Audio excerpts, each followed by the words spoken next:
आज के इस क्लास में हम कक्षा 8 के विज्ञान से अध्याय 15 बतलाएंगे और इसका नाम है जंतुओं में प्रजनन। इसके सभी प्रश्न और उत्तर को हम बतलाएंगे। आप लोग वीडियो को शुरू से लेके अंत तक देखिए। हमारे चैनल पे नए तो चैनल को सब्सक्राइब करके घंटी को बजा दीजिए। तो चलिए अब हम प्रश्न की ओर बढ़ते हैं।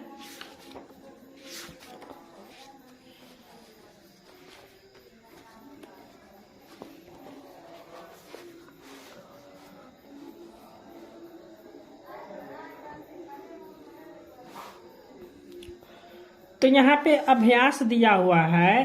पहला प्रश्न है, सही विकल्प पर सही का निशान लगाइए।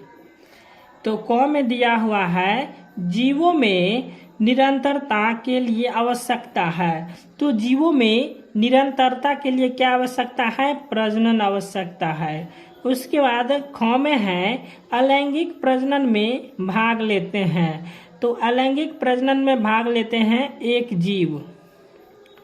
उसके बाद ग में है, लैंगिक प्रजनन में भाग लेते हैं। तो लैंगिक प्रजनन में भाग लेते हैं हो जाएगा ऑप्शन नंबर 2 हो जाएगा, एक नर एवं एक मादा अथवा एक उभय लिंगी।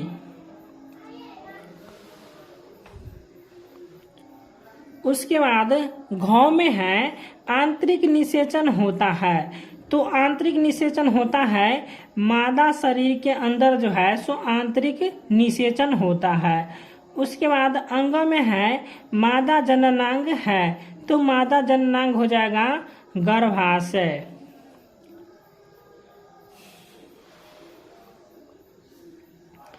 उसके बाद दूसरा प्रश्न है, सत्य कथन के सामने सही तथा असत्य कथन के में जो है सामने जो है क्या करना है? गलत का चिन्ह लगाना है। तो यहाँ पे 2 का 1 में प्रश्न है, अमीबा मुकुलन द्वारा प्रजनन करता है।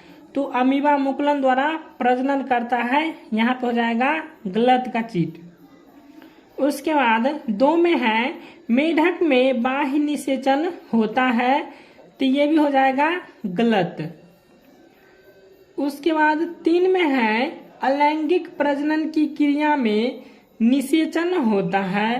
तो ये भी हो जाएगा गलत। और 4 में है, शुक्राणु नर युग्मक है। तो यह सही हो जाएगा। उसके बाद 5 में है, अंडाशय से शुक्राणु निकलते हैं। तो ये गलत हो जाएगा। ठीक है। अब 3 से लेके 8 तक प्रश्न उत्तर है। ठीक है, चलिए इसको हम कॉपी पर बतलाते हैं। तीसरा प्रश्न है, प्रजनन से क्या समझते हैं? तो प्रजनन से आप क्या समझते हैं? तो इसका उत्तर हम लिखेंगे कि सजीवों में अपनी जैसी संतति उत्पन्न करने के लक्षण पाए जाते हैं। अपने वंश वृद्धि एवं जाति की निरंतरता बनाए रखने के लिए सभी जीव एक विशेष क्रिया करते हैं जिसे प्रजनन कहा जाता है।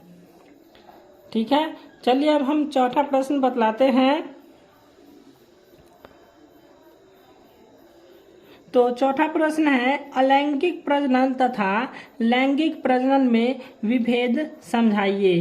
तो पहले हम लैंगिक प्रजनन का लिखे हैं, उसके बाद हम अलैंगिक प्रजनन का लिखे हैं। तो चलिए हम बतला देते हैं।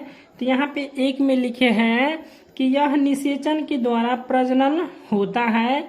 उसके बाद 2 में है, एक मादा और एक नर मिलकर प्रजनन करते हैं जिसे हम लैंगिक प्रजनन कहते हैं। उसके बाद 3 में है, इसमें नर जननांग मादा जननांगों के आवश्यकता होती है।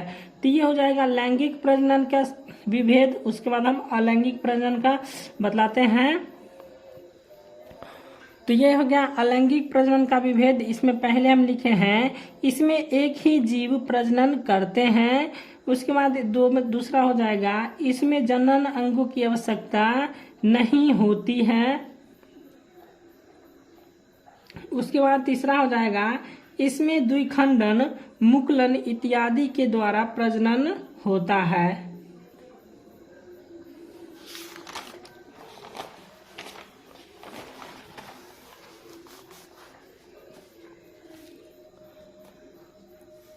अब पांचवा प्रश्न है, आंतरिक निषेचन तथा बाह्य निषेचन में अंतर बताइए।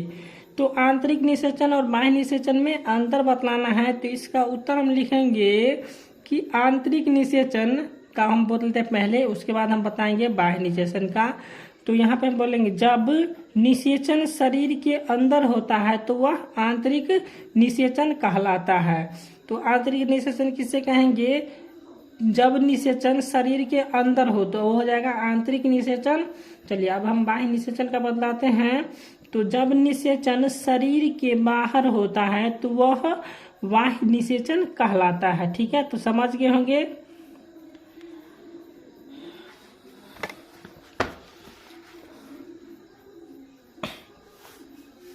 अब छठा प्रश्न है, शिशु के लिंग निर्धारण का क्या अर्थ है? तो शिशु के लिंग निर्धारण का क्या अर्थ है? तो इसका उत्तर हम लिखेंगे कि शिशु के लिंग निर्धारण का अर्थ है कि मादा के गर्भ में जो बच्चा पल रहा है वह लड़का है या लड़की। उसके बाद सातवां प्रश्न है, क्या होगा यदि शुक्राणु को अंडाणु से नहीं मिलाने दिया जाए तो इसका उत्तर लिखेंगे कि यदि गर्भ में शुक्राणु अंडाणु से नहीं मिलेगा तो निषेचन की प्रक्रिया जो है सो नहीं हो पाएगी, अर्थात गर्भाशय में शिशु उत्पन्न नहीं हो पाएगा। ठीक है, तो ये सभी प्रश्न का उत्तर समझ गए होंगे। ठीक है, तो आठवां प्रश्न देख लेते हैं।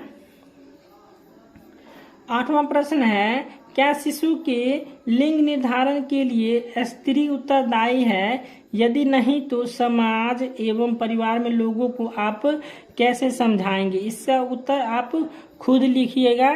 ठीक है, तो वीडियो अच्छा लगा तो वीडियो को लाइक कीजिएगा और हमारे चैनल को सब्सक्राइब कर दीजिएगा।